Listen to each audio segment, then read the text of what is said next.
Sir, इसमें एक सवाल ये है कि बहुत सारे लोग अब ये पूछ रहे हैं कि भैया भारत और पाकिस्तान के बीच में जो भी अघोषित युद्ध चला उसमें S-400 ने जो डिफेंस सिस्टम है रूस का जो भारत के पास है उसने एक बहुत बड़ी भूमिका निभाई थी और तुर्की के जो ड्रोन्स पाकिस्तान की तरफ से आ रहे थे उनको धराशायी जो है वो हवा में ही किया गया, एक एक कर उनका धुआं उड़ा दिया गया और इस बात की चर्चा पूरी दुनिया में हुई। रूस ने बकायदा इस बात को कहा कि भैया देखिए कितना चमत्कार किया S-400 ने, और वो चमत्कार अब ये क्यों नहीं कर पाया। अभी जो यूक्रेन की तरफ से ड्रोन्स आए उसमें S-400 क्यों फेल होता हुआ नजर आया, क्या देखते हैं सर इसके पीछे वजह?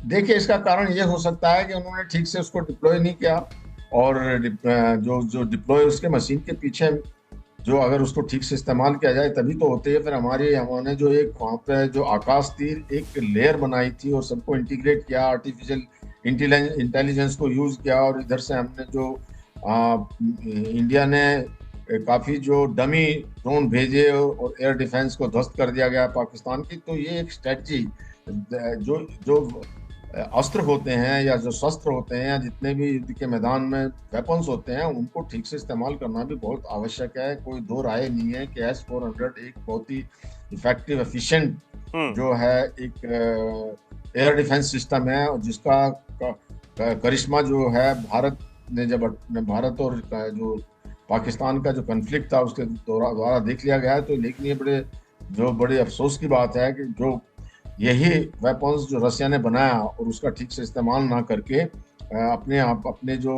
एसेट्स को नहीं बचा पाए, तो ये एक चिंता का और सोचने का विषय है। लेकिन इसमें मैं ये कहूँगा कि जो S-400 है उसकी जो वैधता है, जो उसकी जो कैपेबिलिटी है, उस पर कोई शक नहीं किया जा सकता। सर, क्या ये भारत के लिए भी एक सबक हो सकता है S-400 का ऐसे चूक जाना? क्योंकि पिछले दिनों तो बहुत अच्छा काम किया, हालांकि ये जो वॉरफेयर चल रहा है, ड्रोन वॉरफेयर, इसमें एक बहुत ज्यादा ये सवाल खड़े हो जाते हैं कि मल्टीपल वॉरफेयर में S-400 कहीं ना कहीं चूका है। इस बात को तो हम नकार नहीं सकते हैं, हालांकि उसकी कैपेबिलिटी हमने देखी है भारत की तरफ से जो भी अटैक्स किए गए पाकिस्तान के ड्रोन्स पे, लेकिन फिर भी अभी जो हुआ रशिया में वो भी एक सच्चाई है। तो क्या ये भारत के लिए भी सबक हो सकता है कि आने वाले दिनों में अगर ड्रोन्स का अटैक जो अभी पाकिस्तान की तरफ से हुआ और अगर कुछ दोबारा ऐसी हरकत होती है तो कोई बड़ा सबक है भारत के लिए? भारत के लिए सबक तो भारत में पहले से ही भारत सूचित है, क्योंकि हमने एक मल्टीपल लेयर बनाई। तो हम सिर्फ जो है S-400 के भरोसे नहीं रहे। हमारा जो पृथ्वी एयर डिफेंस सिस्टम है, एडवांस एयर डिफेंस सिस्टम है, आकाश मिसाइल है, और जो बराक 8 जो इजराइल का है, इन सबको इंटीग्रेट करके और उसके साथ में आर्टिफिशियल इंटेलिजेंस को लगाने के बाद में उस सिस्टम को बनाया गया आकाश तीर के रूप में।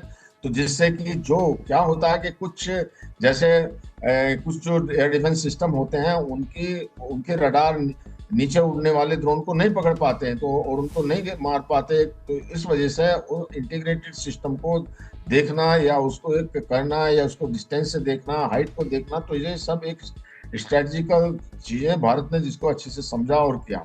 हो सकता है रशिया के वहाँ पर इस तरह के इंटीग्रेशन में या उन्होंने उसको कभी सोचा नहीं होगा, या एक सरप्राइज एलिमेंट रहा उनके लिए कि इतनी दूर वो आश्वसित होंगे कि भाई हमें यहाँ पे इतना खतरा नहीं है। ये भी बहुत इम्पोर्टेंट होता है कि जो अब आप कितने जो किसी जगह को जो एक वल्नरेबल टारगेट्स होते हैं उन पर जो निगरानी चौकसी ज्यादा बढ़ा दी जाती है। तो ये ऐसे कारण हो सकते हैं, लेकिन ऐसा नहीं हो सकता, क्योंकि जो कि एक सिस्टम तो सिस्टम है।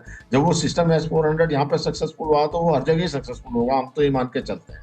लेकिन अब उसमें यही हो सकता है कि उसका जो डिप्लॉयमेंट या जो उसके एक्सेसरीज हैं, जो उसके साथ साथ में और एयर डिफेंस सिस्टम का इंटीग्रेशन प्रॉपरली नहीं हुआ होगा।